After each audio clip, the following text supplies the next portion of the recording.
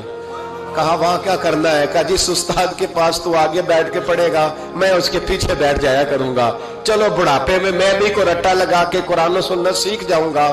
تو کہتے ہیں تجھے کیا ہوا؟ کہنے لگے عبد القادر تو ماں سے کیا ہوا وعدہ نہیں توڑتا، میں رب سے کیے ہوئے وعدے توڑ رہا ہوں. توبہ میری. ڈاکوؤں سے کہنے لگے جاؤ کوئی سردار اور بنا لو.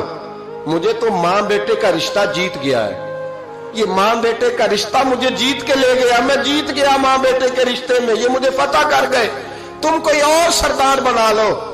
تو 22-23 ڈاکو تھے، پیچھے آ کے بیٹھ کہنے لگے سردار اگر گناہ اکٹھے کیے ہیں تو نیکیوں میں اکیلا تو نہ چھوڑ.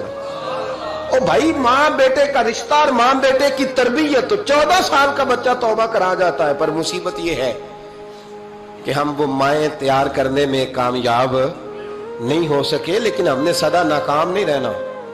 مائیں تیار کرنی ہے. مائیں تیار یہ والا مطالبہ نا بیوی سے کرتے ہیں کہ میری بیوی فٹافٹ صحیح ہو جائے، بیٹی سے کریں یہ مطالبہ، بہن پر کریں یہ محنت. یہ والی میرے حضرت خنسا رضی اللہ تعالی عنہا، جناب خنسا حضور کی ایک صحابیہ ہیں، انہوں نے بعد میں کلمہ پڑھا. دور جاہلیت میں ان کا ایک بھائی قتل ہو گیا تھا. انہوں نے اپنے بھائی کے جانے پر، قتل ہونے پر ایک مرثیہ کہا تھا. وہ مرثیہ اتنا مشہور تھا کہ جہاں بھی پڑھا جاتا لوگ اپنا کوئی جانے والا یاد کر کے رونے لگ جائے. ہمارے ہاں تو اب نعت خانوں نے رواج بنایا نا، جس کے گھر میں کوئی فوتگی ہوتی ہے اسے اور زیادہ رلاتے ہیں. میاں صاحب تو شعر لکھ گئے تھے، کوئی یہ تو نہیں انہوں نے کہا تھا کہ سارے کلاتے ہی پڑھے جے. انہوں نے تو شعر لکھا تھا نا، باپ مرے تے سر ننگا ہوندا تے پائی مرن تے کنڈ خالی تے ماما بعد محمد بخشا کون کرے رکھوالی. اب اس کو پتا ہے اس پہ روئیں گے بھی زیادہ، نوٹ بھی زیادہ دیں گے، تو ہر جگہ جا کے نا بات یہی چھیڑ دیتا ہے. اب وہ بیچارے بچے پہلے سے زیادہ روتے ہیں، تڑپتے ہیں. حالانکہ حکم یہ تھا کہ جب کسی جاؤ نا فوتگی پہ تو ان کو رلانا نہیں بلکہ ان کو حوصلہ دینا ہے. نعت خانوں کی بات ہوئی ہے تو آپ نے بڑا غور سے دیکھا ہے میری طرف، میں اور آپ بھی ایسے ہی کرتے ہیں. وہ جائیں گے نا تو پوچھیں گے یہ بچہ اس کا، یہ جو فوت ہو اس کا یہ بچہ، او ہو بیچارہ دیکھو نا چھوٹا سا تھا، اماں چلی گئی. بڑا مشکل ہے یتیموں کے لیے. تو یتیم چارہ نفسیاتی مریض بن جاتا ہے. وہ کہتا ہے بالکل چاچا صحیح کہہ رہا ہے، یتیموں کے بڑے برے حال ہوتے ہیں. اس طرح کر کے ہم نفسیات کمزور کرتے ہیں بچوں کی. حالانکہ بتانا چاہیے بیٹے فکر نہ کر، میرے نبی پاک بھی تو یتیم ہی پیدا ہوئے تھے نا. تو سارے یتیموں پر حضور کا سایہ ہے. بجائے حوصلے دینے کے ہم اور کمزور کرتے ہیں، اور زیادہ کمزور کرتے ہیں، اور زیادہ لوگوں کو تکلیف دیتے ہیں. تو قصیدہ جناب خنسا رضی اللہ تعالیٰ عنہ کا بڑا مشہور تھا. عربی قصیدہ لکھا تھا انہوں نے. کسی کے ہاں بھی کوئی انتقال کر جاتا تو ان کا وہ عربی قصیدہ پڑھا جاتا، اور جب وہ قصیدہ پڑھا جاتا تو لوگ دھاڑے مار مار کے روتے، دھاڑے مار مار. حالانکہ رونا رلانا اتنا اہم کام نہیں جتنا کسی کے دل کو تسلی دے دینا اہم کام ہے. جتنا کسی کی اشک شوئی، اشک آنسو نکالنا تو جرم ہے، آنسو پوچھنا ثواب ہے. یہاں لوگ رلانے کی ڈیوٹی کرتے ہیں، آنسو پوچھنے کی ڈیوٹی نہیں کرتے. حضرت جناب سیدنا خنسا رضی اللہ تعالیٰ عنہ، آپ کا وہ قصیدہ پڑھا جاتا لوگ دھاڑے مار مار کے روتے. یہ وہی خنسا تھی کہ جنگ احد سے کچھ مہینے پہلے کلمہ پڑھ کے مسلمان ہو گئی. یہ وہ بی بی مشہور شاعرہ جن کا قصیدہ رونے رلانے کے لیے پڑھا جاتا ہے. ان کے 4 بیٹے جوان تھے. احد کے لیے جب رسول رحمت صلی اللہ علیہ وسلم نے اعلان کیا نا فوجی آئے، مائیں بہنیں بچے تیار کریں بھیجیں، تو ان کی سہیلیاں کہنے لگی کلمہ تو پڑھ گئی ہے، تیرے بچے بھی پڑھ گئے ہیں، پر تیرا سب کو پتا ہے تیرے بچے کوئی نہیں جائیں گے. اس لیے کہ ایک بھائی کے جانے پر تو نے قصیدہ لکھا ہے تو آج تک پڑھا جا رہا ہے، تو 4 بچے کیسے تیرا نہیں جاتا. جناب خنسا چوپ ہیں. جب جنگ احد کے لیے سپاہی اور مجاہد نکلنے لگے تو 4 بیٹے لے کے چوک میں آ گئے. وہ بی بی جس کا رونا دھونا مشہور تھا، وہ اپنے بچوں کو چوک میں کھڑا کر کے آتی ادھر دیکھو، قسم ہے مجھے اللہ کی عزت کی، میں نے تمہارے باپ کے ساتھ، یہ ماں لیکچر دے رہی ہے اور چوک میں دے رہی ہے تاکہ دنیا کو پتہ چل جائے. جناب خنسا کا خطبہ مدینے کے چوک میں، کہنے لگی مجھے اللہ کی عزت کی قسم، میں نے جاہلیت کے زمانے میں بھی تمہارے باپ کے بستر کو کبھی ناپاک نہیں کیا، کبھی ناپاک نہیں کیا. میں نے طیب اور طاہر بچے پیدا کیے، اور میں نے تمہیں اپنے سینے سے اپنے وجود کی خوراک تمہیں دی، دودھ پلایا۔ میرے بچوں، سارا زمانہ جانتا ہے کہ میں کسی کی جدائی نہیں سہ سکتی۔ میرا بھائی گیا تھا تو میرا قصیدہ ضرب المثل بن گیا، دنیا پڑھتی ہے، پر اب سنو، اب میں مسلمان ہوں، اب میں رسول پاک کا کلمہ پڑھتی ہوں۔ یاد رکھنا، جب میدان میں تیر چلے نا اور تلواریں چمکے اور نیزے برسے تو سب سے پہلے زخم میرے بچوں کو آنے چاہیے۔ بچوں کی تربیت ماں کر رہی ہے، پہلا زخم تمہیں لگے، اور پھر کہنے لگی اگر میرا دودھ پیا نا تو پھر یاد رکھنا کوئی ایک تیر بھی تمہاری پشت پہ نہیں ہونا چاہیے، جتنے بھی کھانا سینے پہ کھا کے آنا۔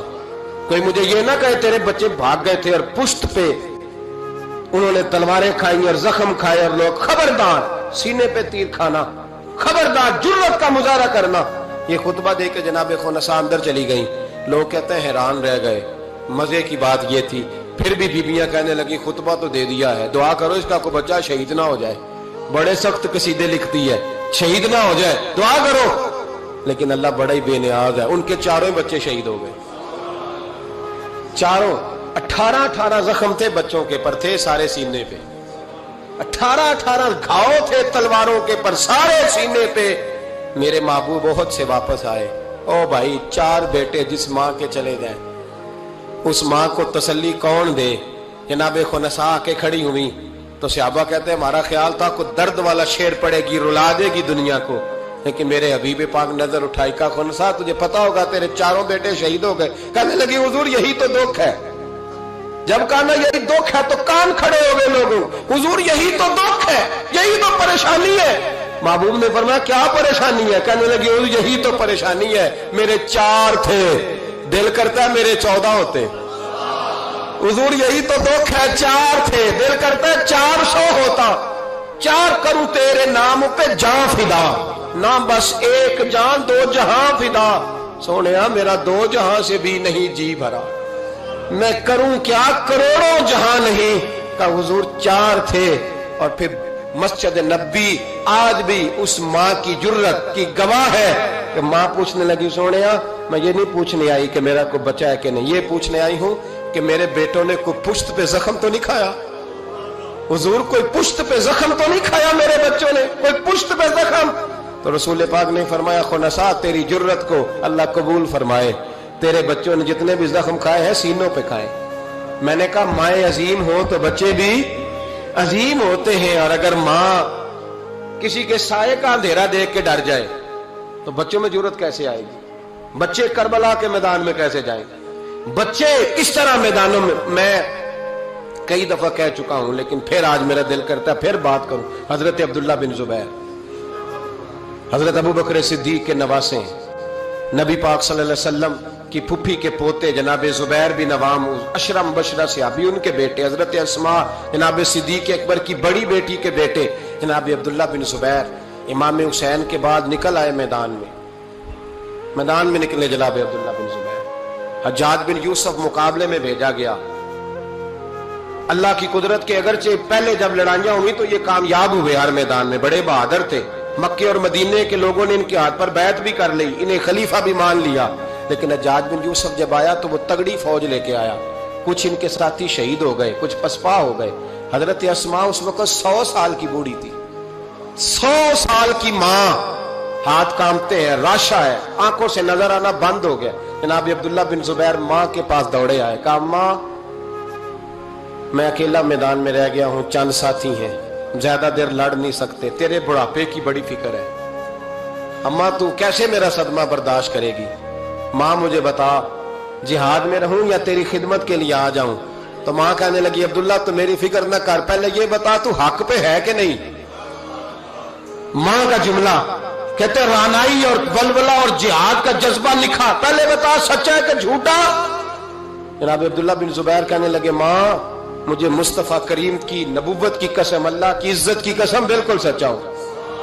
تو کہا بیٹے پھر میدان میں رہنا، چھوڑ کے نہ آنا، کوئی مجھے تانا نہ دے کہ میں بزدل کی ماں ہوں، دیکھ مجھے تانے سے بچانا، کوئی یہ نہ کہ بزدل کی ماں، میدان میں رہنا، میدان میں تو حضرت عبداللہ بن زبیر کہنے لگے اماں یہ بڑا ظالم آدمی ہے جو میرے مقابلے میں آیا ہے، سنا ہے قتل کرنے کے بعد ناک کاٹ ڈالتا ہے، آنکھیں نکال ڈالتا ہے، وجود کی بوٹیاں کر دیتا ہے۔ 100 سال کی ماں، 100 سال کی ماں لاٹھی کا سہارا لے کے کھڑی ہوگی اور زمین پہ لاٹھی مار کے کہنے لگی عبداللہ چل میدان میں۔ بیٹے بکرے کو صرف ذبح ہوتے وقت تکلیف ہوتی ہے، کھال اترتے وقت تکلیف نہیں ہوتی، پھر اس کی بوٹیاں کی جائیں تو اسے تکلیف۔ چل بیٹا میدان میں رہنا اور دیکھنا میں تجھے سلوٹ کروں گی۔ حضرت عبداللہ بن زبیر میدان میں گئے، شہید کیے گئے۔ مکہ المکرمہ کے چوک میں جنت المعلا جہاں آج قبرستان ہے اس کے چوک میں آپ کی لاش کو لٹکایا گیا۔ میں پہلے بھی بات کر چکا ہوں، آج عنوان آ گیا تو اشارہ کرنا ہے۔ ایک دن حضرت اسماء گزری، 14 دن ہو گئے لٹکے ہوئے، تو ایک شخص ان کے کان میں کہنے لگا اماں ابھی تک تیرا بچہ لٹکا ہے، حجاج نے دفن نہیں ہونے دیا۔ تو جناب اسماء نے پیچھے آواز دی اور اس زور سے بول کے کہنے لگی لٹکا رہنے دو، یہ بچپن سے ہی گھوڑ سواری کا بڑا شوقین ہے، بچپن سے ہی گھوڑوں پہ رہتا تھا۔ شاہ سوار گھوڑوں پہ رہتے ہیں، شاہ سوار زمین پہ نہیں ہوتے، گھوڑوں پہ ہوتے۔ لٹکا بچپن سے ہی بڑا گھوڑ سوار تھا، بڑا شوقین تھا، کوئی حرج نہیں۔ 14 دن لٹکے رہے لیکن لاج سے بدبو نہیں آئی، دور دور تک خوشبوئیں پھیلی ہوئی تھی۔ لوگوں نے کہا اسماء تیرے بیٹے کے وجود سے خوشبو بڑی آتی ہے۔ کہنے لگے جب پیدا ہوا تھا نا پہلے دن اس کے نانا ابو بکر صدیق اٹھا کے مصطفیٰ کی بارگاہ میں لے گئے تھے، نبی پاک نے کھجور چبا کے گٹی دی تھی میرے بیٹے کو۔ کہنے لگی اس کے وجود سے بدبو آ سکتی ہے جس کو پہلی خوراک محمد عربی کا لعاب دہن دیا گیا ہو، اس کے وجود سے بدبو ہے، لعاب دہن شامل ہے، اس کی تو نسلوں سے بھی خوشبو آتی رہے گی۔ تو مائیں جب عظیم ہوتی تھی تو بیٹے بھی۔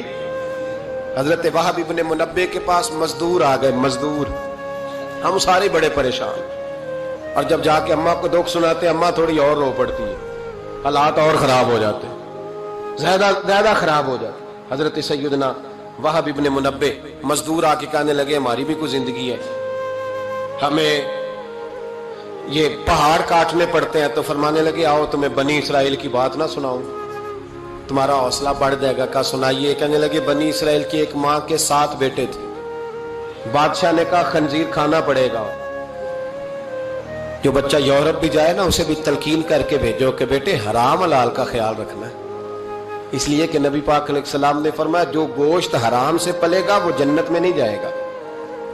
تو کسی کا دل کرتا ہے اس کا بیٹا جہنم میں جائے؟ کہا خنزیر کھانا ہے، خنزیر۔ یہاں لوگ مسئلہ پوچھتے ہیں فون کر کے کہ صاحب مجبوری ہے، اب ہم نے یہاں یورپ میں آ کے سٹور بنایا تو شراب تو رکھنی پڑے گی، تو میں کہتا ہوں واپس آ جاؤ اچار سے روٹی کھانا، شراب بیچنے کی مجبوری میں بھی اجازت نہیں، مجبوری میں بھی شراب کا دھندا کرنے کی اجازت۔ آ جاؤ اچار ڈال لو۔ میری اماں تو کہا کرتی تھی کہ گرمیوں میں اچار ڈال لو اور بڑولے میں گندم ڈال لو، پھر خیر صلی اللہ سارے سال کی۔ تو آؤ اچار ڈالو، گندم ڈالو، گزارا صحیح ہوگا، کوئی حرج نہیں، لیکن شراب بیچنے کی مجبوری میں بھی اجازت۔ بول کے بتائیں، بول کے گواہی دیں، شراب بیچنے کی مجبوری میں بھی اجازت ہے؟ بالکل اجازت نہیں، قطعاً اجازت نہیں۔ تو وہب ابن منبع کہنے لگے کہ ماں کو کہا گیا کہ خنزیر کا گوشت تیرے بچے نہیں کھاتے تو فساد برپا ہوتا ہے ملک کے اندر۔ بادشاہ کافر تھا تو خنزیر کھانا پڑے گا، تو ماں کہنے لگی یہ نہیں کھائیں گے۔ تو بادشاہ نے ماں کی آنکھوں کے سامنے بڑا بیٹا قتل کیا، پھر چھوٹا قتل کیا۔ وہب ابن منبع کہتے ہیں بنی اسرائیل کی اس بی بی کے سامنے 6 بیٹے قتل ہوئے، 6ٹے بیٹے صرف کس بات پر کہ خنزیر کا گوشت کھانا ہے۔ تو ماں نے کہا نہیں، میں اپنے بچوں کو حرام کھانے کی اجازت، حالانکہ شرعی مسئلہ ہے، جان بچانے کے لیے گنجائش ہے، لیکن جو ڈٹ جائے گا وہ بڑا شہید ہوگا، اس کا درجہ پھر بڑا ہوگا۔ 7ویں بیٹے کی باری آئی تو ماں کی آنکھوں میں آنسو ٹپکے، 6 بیٹے قتل ہوئے تو اماں روئی بھی نہیں۔ وہب ابن منبع کہتے بادشاہ کہنے لگا کہ اب نرم ہو گئی ہے، 6 بیٹے اکٹھے قتل ہو گئے، کہنے لگا اس کو سائڈ پہ جا کے سمجھا لے، ہے بھی چھوٹا، اگر یہ کھا لے گا گوشت خنزیر کا معاذ اللہ تو میں چھوڑ دوں گا، کم از کم تیرے بڑھاپے کا ایک سہارا تو رہ جائے گا۔ تو اماں بیٹے کو کونے میں لے گئی، جا کہنے لگی بیٹا ماں ہوں نا، ایک آنسو نکل آیا، کیا کروں، مجبور ہوں، لیکن یاد رکھنا اگر میرا دودھ پیا تو میں نے تمہیں حلال کا دودھ پلایا ہے، حرام کا لقمہ نہیں جانا چاہیے. ماں مسکراتی ہوئی بچے کو لے کے آئی تو بادشاہ کہنے لگا سمجھا دیا. کہنے لگی سمجھا دیا, وہی کرے گا جو میں نے کہہ دیا ہے, وہی کرے گا جو میں نے. تو بادشاہ نے گوشت رکھا خنزیر کا لا کے سامنے, تو بچے نے اٹھا کے گوشت بادشاہ کے منہ پہ پٹکا اور پٹک کے کہنے لگا ہمیں کمزور سمجھتا ہے, جو خدا کی توحید والے ہو وہ کمزور نہیں پڑا کرتے.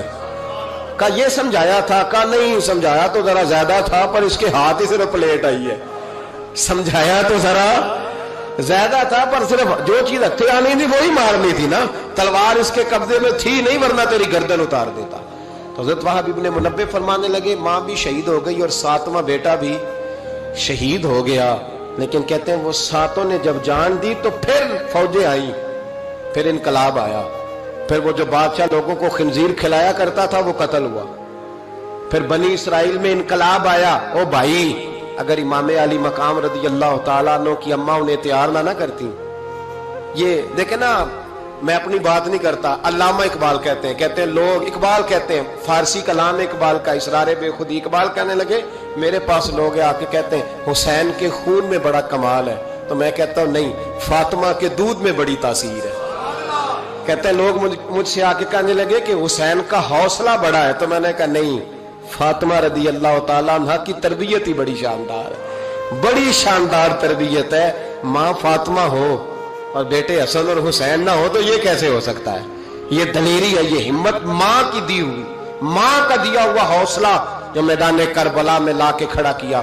ایک بزرگ گزرے سفیان بن عینیہ, ان کی اماں نے نا اپنے بچے کو کہا جا دین سیکھ. بہت بڑے محدث ہیں, کہتے میں غریب تھا, میری ماں نے جب استاد کے پاس بھیجا تو کہنے لگے بیٹے اپنے استاد سے نا سبق بعد میں پڑھنا, استاد کی نوکری پہلے کرنا اور دیکھنا خدمت کرنا. ہمارے استاد تھے, بزرگ تھے, سید مراتب علی شاہ صاحب, حضرت محدث اعظم پاکستان مولانا سردار احمد صاحب رحمۃ اللہ علیہ کے وہ شاگرد تھے. اب تو ہر بچے کو شکایت ہے نا استاد کام بڑا کراتے ہیں. جی مجھے کل بھی انہوں نے بھیجا تھا, 2 فوٹو کاپیاں کرا کے لے آؤں, اسکول سے گیا تھا میں, موٹر سائیکل پہ گیا, 2 فوٹو کاپیاں پوری کرائی ہیں مجھ سے, حالانکہ پیسے بھی انہوں نے دیے تھے, پھر بھی بڑا کام کراتے ہیں, استاد کے پاس نہیں پڑھنا. سید مراتب شاہ صاحب فرماتے ہیں کہ میں چھٹی آیا, چھٹیاں ہوتی تھی شعبان میں, تو میرے والد سید غلام حسین شاہ صاحب رحمۃ اللہ تعالیٰ لے کہنے لگے مراتب علی آ گئے ہو. میں نے کہا حضور مدرسے میں چھٹیاں ہو گئی. تو کہنے لگے تیرے استاد کو بھی چھٹیاں ہو گئی ہیں. کہا نہیں حضور وہ تو گھر ہی ہیں. تو کہنے لگے سارے شاگرد آ گئے. کہا ہاں. کہنے لگے بیٹے تو واپس جا کے ان کی خدمت کر, ان کی ڈیوٹی کر, اس لیے کہ تو ان کی ڈیوٹی کرے گا نا تو جو دعا تجھے وہ ملے گی نا, وہ دعا تیرے علم کو تیرے حق میں نفع بخش کر دے گی. حضرت سفیان بن عینیہ والدہ کہنے لگی بیٹا دین پڑھنا ہے. کہا ہاں. تو کہتے ہیں اماں نے خود پگڑی باندھی میرے سر پہ, علماء والا لباس پہنایا. کہنے لگے پہلے استاد سے اخلاق آداب سیکھنا, پھر علم سیکھنا. اور میری ماں کہنے لگی بیٹا ایک لفظ بیچ کر بھی دین کا دنیا نہ کمانا. تو میں نے کہا اماں میں کھاؤں گا کیسے؟ تو کہتے ہیں میری اماں نے نا چرخے کے اوپر چادر دی ہوئی تھی, وہ چادر اتار دی. کہنے لگی بیٹا جب تک میری ہمت ہے میں چرخہ چلاتی رہوں گی, تیرے خرچے پورے ہوتے رہیں گے. تو کہتے ہیں ساری زندگی حضرت سفیان بن عینیہ کہتے ہیں ماں نے چرخہ کاتا اور میں نے رسول اللہ کا دین پڑھا اور دین پڑھایا. کچھ چیزیں ایسی ہوتی ہیں جو کہتی ہیں کہ آج چھٹی نہیں کرنی, آج دور تک چلنا ہے. کچھ مضمون بھی جمعے کے ایسے ہوتے ہیں جو کہتے ہیں مجھے ختم نہیں کرنا, باتیں ذرا لمبی چلنی چاہیے. میں آپ کا لحاظ کرتا ہوں, میرے سجن بڑے سیانے میرے سامنے گھڑی لگائی ہے انہوں نے, سمجھدار لوگ اس طرح یہ کام کرتے ہیں نا جی. ایک دن میں نے یہ بھی دیکھا کہ اس گھڑی میں اور اس گھڑی میں تھوڑا فرق ہے, وہ 2-3 منٹ آگے ہے. کبھی کبھی یہ پیار کے ساتھ نا معاملات ہوتے رہتے ہیں, لیکن الحمدللہ یہ واحد مسجد ہے جس میں کوئی بندہ گھڑی نہیں دکھاتا. میرے خیال میں شاید یہ اور بھی ہوں گی, کوئی بندہ یہاں گھڑی نہیں دکھاتا الحمدللہ. بلکہ مجھ سے شکوہ ہی ہوتا ہے لوگوں کا کہ آپ جلدی چھٹی کر دیتے ہیں, تھوڑا زیادہ چلنا چاہیے. لیکن کچھ مضمون ایسے ہوتے ہیں میرا دل کرتا ہے لمبے چلیں, آپ یقین کریں میرا دل کرتا ہے. ایسے لگ رہا ہوتا ہے جیسے میں اپنی بات کر رہا ہوں, ایسے لگ رہا ہوتا ہے جیسے یہ ایسی کہانی ہے جو دل کرتا ہے دور تک چلے, لیکن میں نہیں لمبا لے کے جاؤں گا. میں چیزوں کو سمجھتا ہوں, وقت میں رہوں گا. چھلک چھلک کے میرے سامنے روایتیں آ رہی ہیں, واقعات آ رہے ہیں, چیزیں آ رہی ہیں. ایک درویش کی بات کر کے سمیٹنے کی طرف حضرت ابراہیم بن یزید نخعی رحمت اللہ تعالی علیہ, حجاج بن یوسف نے جب بڑے ظلم کیے نا تو ایک شخص اٹھا حضرت ابراہیم بن یزید نخعی رحمت اللہ، جنہوں نے حجاج کے خلاف فتویٰ دیا کہ ظالم ہے، اور پھر تقریریں کی کہ ظالم ہے۔ لوگ سمجھتے ہیں کہ علماء کی تقریروں سے کیا ہوتا ہے، علماء کی تقریروں سے انقلاب آ جاتا ہے۔ آپ یقین کریں، علماء کا قلم تلوار سے زیادہ کام کر دکھاتا ہے۔ فتویٰ بھی دیا، تقریریں بھی کی، اس قدر زیادہ ان کے فتوے کی نقلیں تیار کر کے بانٹی گئی کہ حجاج پریشان ہو گیا۔ سپاہیوں کہنے لگا گرفتار کر کے لاؤ ابراہیم بن یزید نخعی، جہاں ملے گرفتار کرو۔ سپاہی گرفتار کرنے گئے۔ علماء اور مشائخ سے جو لوگ پیار کرتے ہیں نا، وہ روح کی گہرائیوں سے پیار کرتے ہیں، جانے دیتے ہیں اپنے بزرگوں کے ناموں پر۔ لوگ ان کو اٹھا کے لے گئے، کہا بابا جی ہم حفاظت کریں گے، دور ان کو کہیں چھپا دیا۔ فتویٰ ان کا دھڑا دھڑ چل رہا ہے، اور بھی کوئی بات وہ کرتا تو آپ فتویٰ دیتے، وہ چھپ جاتا، وہ چھپ کے اپنی ڈیوٹی کر رہے ہیں، اور ایک کونے میں بیٹھے ہیں مورچے میں، پھر بھی ان کے جو نظام ہے وہ پورا عروج پہ ہے۔ حجاج کی کرسی کانپ رہی ہے۔ حجاج نے ایک دن بلایا، کہنے لگا جو سپاہی ان کو گرفتار کرے گا نا، ایک سپاہی کو 1,500 دینار دوں گا، اس کو مکان دوں گا، جائیدادیں دوں گا، 1,500 ماہانہ اس کو تنخواہ ملے گی ساری زندگی۔ گرفتار کرو۔ اب وہ سپاہی گلیوں میں گھومنے لگے، کسی طریقے بابا پکڑا جائے، لیکن نہ پکڑے گئے۔ ایک دن ایک بزرگ تھے، ان کا نام بھی ابراہیم بن یزید تھا، لیکن وہ ابراہیم بن یزید نخعی تھے، یہ ابراہیم بن یزید تیمی تھے۔ یہ علاقہ تیم کے رہنے والے، عمر بھی تقریباً ایک جیسی تھی، محلہ بھی ایک تھا۔ تو وہ دروازے پہ نماز پڑھ کے باہر نکلے تو انہیں پتا ہے کہ لوگ ابراہیم بن یزید، پتا ہے انہیں۔ کہا تمہارا نام کیا ہے؟ کہنے لگے ابراہیم۔ والد کا نام کا یزید۔ ابراہیم بن یزید کہا اٹھاؤ بھائی، خوشی کی انتہا نہ رہی۔ پکڑا، لے گئے، رستے میں بھی مارا، تھانے لے جا کے، جیل لے جا کے بھی مارا۔ اتنا مارا کہ بزرگوں کا رنگ بدل گیا، منہ اور ناک سے خون آنے لگا۔ جا کے حجاج کو کہا تیرا مجرم ابراہیم بن یزید پکڑا گیا۔ حجاج نے بڑے انعامات دیے، تنخواہیں ہمیشہ کے لیے لگ گئیں، پلاٹ نام ہو گئے۔ انہوں نے بتایا نہیں کہ میں تیمی ہوں، نخعی نہیں۔ مار کھاتے رہے، جیل میں رہے۔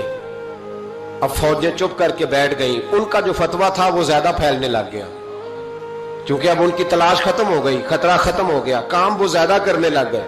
یہاں یہ گرفتار ہو گئے، حالات بڑے کٹھن ہوئے۔ کچھ علاقوں میں کچھ جیلیں سخت ہوتی ہیں۔ حجاج بن یوسف نے دماس نام کی جیل بنائی ہوئی، اس جیل میں جناب ابراہیم بن یزید تیمی کو ڈال دیا۔ آپ کی عمر 60 سال تھی، ماں کی عمر 90 سال تھی۔ ماں بیٹا ڈھونڈنے لگی، ڈھونڈتے ڈھونڈتے ڈھونڈتے ڈھونڈتے کسی نے بتایا کہ وہ ابراہیم نخعی کے دھوکے میں تیرے بیٹے کو لے گئے۔ ماں جیل پہنچی، بیٹا ماں سے جب ملا تو بیٹا قدموں میں گرا، چہرہ دیکھ کے ماں کا کلیجہ پھٹ آیا، اتنے زخم میرے بیٹے کے وجود پر۔ کہا بیٹا، انہیں بتایا کیوں نہیں کہ تو تیمی ہے، نخعی نہیں، بتایا کیوں نہیں؟ تو جناب ابراہیم تیمی نے ماں کے منہ پہ ہاتھ رکھا، اماں چپ کر جا، میں ایک جاہل آدمی ہوں، میرے وجود سے امت کا فائدہ کوئی نہیں، وہ رسول اللہ کے دین کا چمکتا ہوا چراغ ہے۔ اماں ان کی وجہ سے کتنے سینے روشن ہیں، کتنے دلوں میں ایمان کی تازگی ہے، کتنی آنکھوں میں رسول اللہ کی محبت کا نور ہے۔ اماں ابراہیم بن یزید نخعی کی وجہ سے ظالم کانپ رہے ہیں، ڈر رہے ہیں، اور مظلوم اٹھتے ہیں کہ ہمارا بھی کوئی ہے نام لینے والا۔ اماں نہ، میری وجہ سے اگر وہ بچ سکتے ہیں تو میں کئی جانے دینے کو تیار ہوں، مہربانی کر اماں، تو نے نہیں کہنا، تو نے کسی کو بتانا نہیں۔ ماں کہنے لگی بیٹا تو نبی پاک کے دین کے غلام پر جان دینے لگا؟ کہا ہاں۔ اماں کہنے لگی پھر میں کسی کو بتاؤں گی نہیں، بلکہ میں تیرے حوصلے کی دعا مانگوں گی۔ اور ماں کہنے لگی بیٹا اگر قیامت کے دن اللہ نے مجھ سے پوچھا نا کہ تیرے بیٹے نے تیرے حق ادا کیے کہ نہیں کیے، تو میں کہوں گی مالک میں اپنے بیٹے سے بڑی راضی ہوں، اور اللہ میرے بیٹے کو بغیر حساب کتاب جنت دے، میں تیرے لیے دعائیں مانگوں۔ ماں تسلی دے کے بیٹے کو گھر آ گئی۔ حضرت ابراہیم تیمی کو اتنا مارا کہ 3 دن کے بعد جیل میں شہید ہو گئے۔ جب وہ شہید ہوئے، حجاج بن یوسف رات کو خواب دیکھتا ہے کہ آج تیری سلطنت میں کوئی جنتی فوت ہو گیا، جنتی فوت ہو گیا، جنتی انتے۔ حجاج نے پورے ملک میں پتہ کرایا تو کہا ایک ہی بندہ فوت ہوا ہے جو جیل میں تھا۔ تو حجاج آئے وہاں، جس وقت حجاج وہاں پہنچا نا، سرانے آ کے میت کے کھڑا ہوا، اسی وقت ایک تازہ فتویٰ آیا